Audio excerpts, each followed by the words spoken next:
first stop on our water garden tour is at the home of Clark and Jackie Randall. And today, Jackie is going to give us a tour of our garden. And Jackie, welcome. Thank you. Well, now how long has your water garden been here? Looks like a very established one. This is the 4th season for this particular water garden. We put it in 4 years ago because, as you can tell, there was this slope that we had a ravine here where it was empty and wanted to fill the space. So about 4 years ago, we decided a water garden would fit well here and look very natural. Well, it is very natural, and you have a lot of nice plant material in here. And maybe you could tell the viewers a few of the plants that you have used. Okay, be glad to. Want to start over here? This is a black princess taro. The leaves get enormous in the summertime, so they make a beautiful large plant. But at the same time, you do have to be careful in the winter. They're not winter hardy, so you will have to take them inside. They cannot stay out in the cold in Oklahoma during the winter time.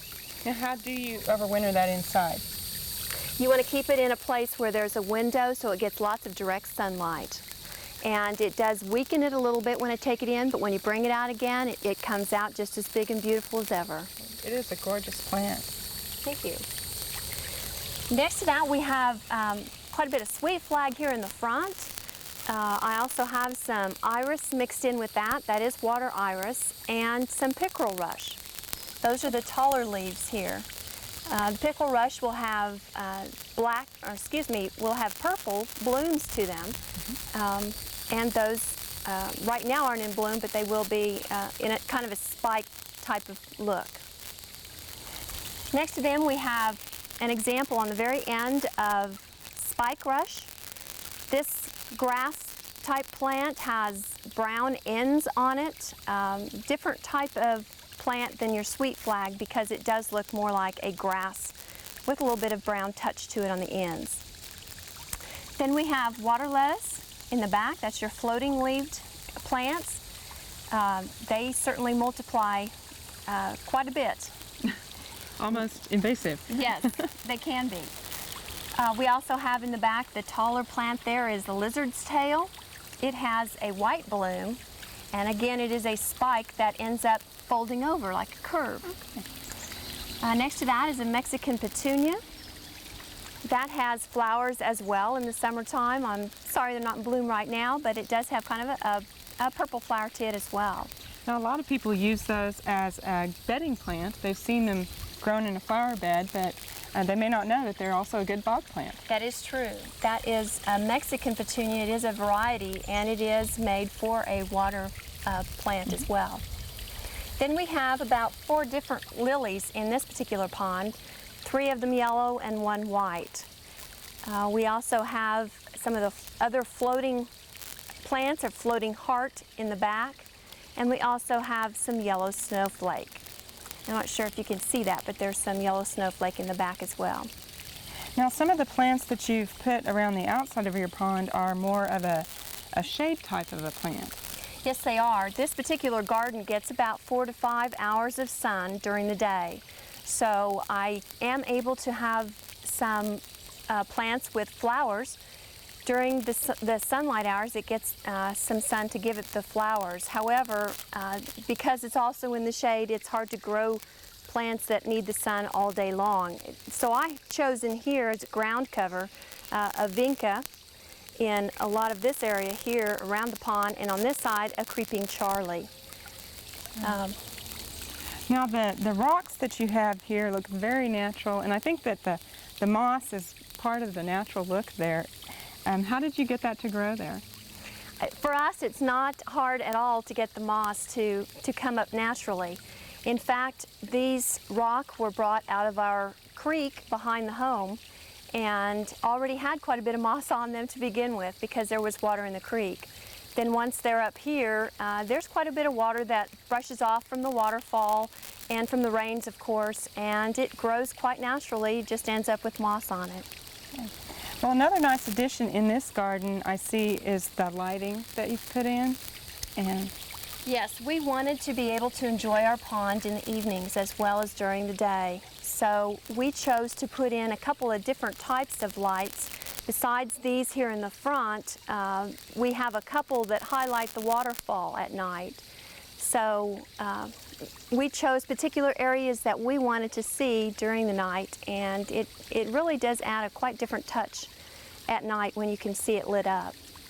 Well, Jackie, you all have gotten a lot of enjoyment out of this pond, haven't you? Oh, we've loved it, just loved it. This has basically led to a larger project. You're kind of growing now, and they are actually building another water pond, and it's under construction. And so Jackie's going to take us through that, and we'll see this work in progress. So let's go take a look at that.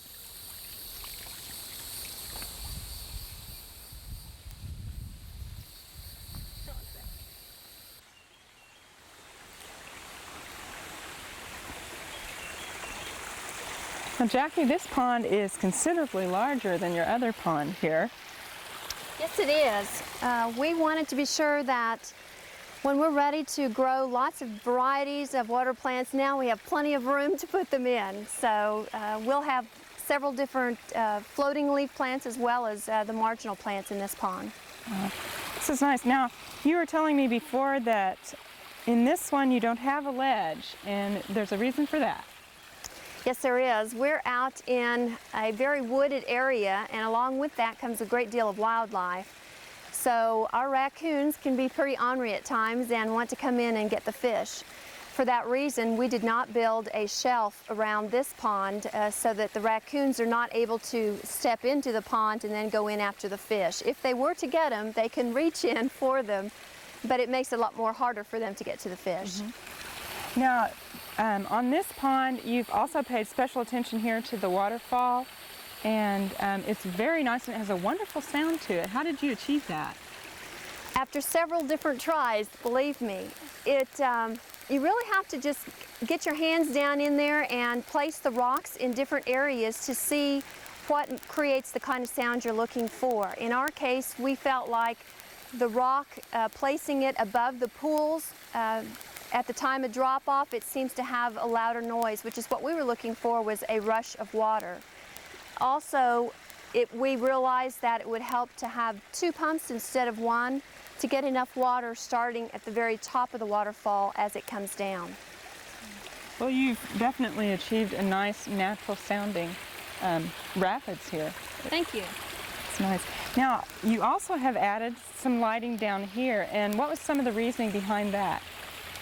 This particular pond we want to enjoy at night as well, and I wanted to be able to use things like tropical lilies that are night bloomers, so that we'll have plants blooming at night. And at the same time, being able to see them, we decided to put in some other lights underwater. Right now we do have one underwater light under the waterfall that brightens it up in the evening, so we can enjoy all those things at nighttime as well as during the day. Well, that's important for a lot of people. A lot of people aren't home during the day. That's true. That's a very good idea. Now, some of the construction that you've gone into here, your liner, what thickness of liner did you use? This particular liner is 45 mil. The reason we needed something a little thicker in this area is because we have a lot of trees, and so the tree root will expand and try to come through and puncture your liner. The 45 mil is heavy enough to avoid that type of situation. Now, have you put something underneath the liner as well? Yes, we did. We chose an old carpet to put at the very bottom, simply to make it soft at the bottom and help avoid as well anything coming through and puncturing the liner. Now, around the edge, then you're going to come back like you started here with the rock, and pretty soon you won't even see this, will you? Yes, there's still quite a bit of work to be done here. The liner will be trimmed so that you won't see any of it, and then rock will be placed in certain areas so that you cannot see the liner at all. Now, you've also got a nice addition on the side. I guess since you don't have a shelf for your bog plants, you've got a bog addition here. Yes, I do.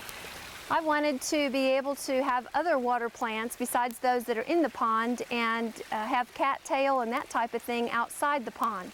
So we have built a bog area which was made out of the liner that was left over that we cut off the corners, and have placed it to where it will, when we fill up the water pond, it will overflow into the bog area. And then added some dirt on top of that so that I can plant water iris, water canna, cattail, any type of real tall grass that enjoys a bog area. That's nice. How deep is that bog area? It's 6 to 8 inches most of the way around. Okay.